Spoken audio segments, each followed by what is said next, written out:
Yields. The chair recognizes the gentleman from Georgia, Mr. Scott, for 5 minutes. Thank you, Madam Speaker. And I too rise to talk a little bit about the national debt and accusations that have been made against my colleagues in the House Republican Conference. I've listened as a couple of the colleagues from the Democratic side have accused us of playing chicken and gambling, and have said they're glad that we're going to be educated on the impacts of a default on the debt. And I'll tell you, I agree with a lot of the consequences that have been outlined about the default.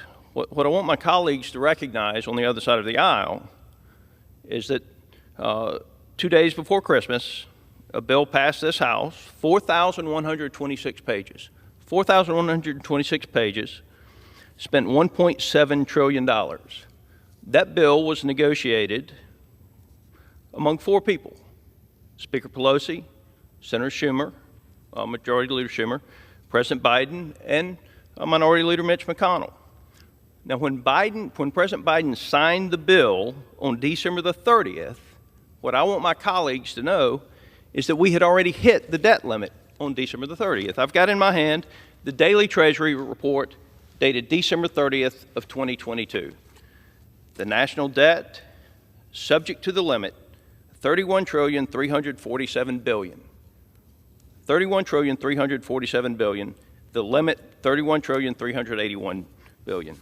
Now, technically, we were 99.89% of the way to the debt limit.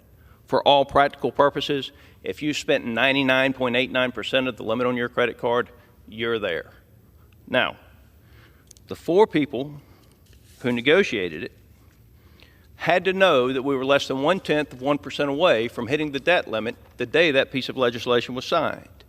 And all they had to do in that 4,000-page omnibus bill was write one sentence to change the debt limit to what it would have taken to fund their omnibus bill. One sentence would have changed the debt limit in this country, and we wouldn't be having discussions we're having today about default. But they didn't do that. Now, on January the 19th was 20 days after that bill was signed. 20 days after the bill was signed, and now they're accusing House Republicans of being fiscally demented and not paying attention and playing chicken and gambling with America's future. The 4 people who negotiated that deal had 4 choices. They could have passed a continuing resolution with the debt limit included. They could have passed a continuing resolution without the debt limit. They could have passed an omnibus bill and included the debt limit, or they could have passed an omnibus bill and not included the debt limit. There was only one of those choices that would have led to the current situation that everybody points the finger at House Republicans and says you're gambling with. And the one choice that led to the current situation is an omnibus bill without the debt limit included. And guess what those 4 with 160 years of political experience chose? They chose the one that would lead to the current situation.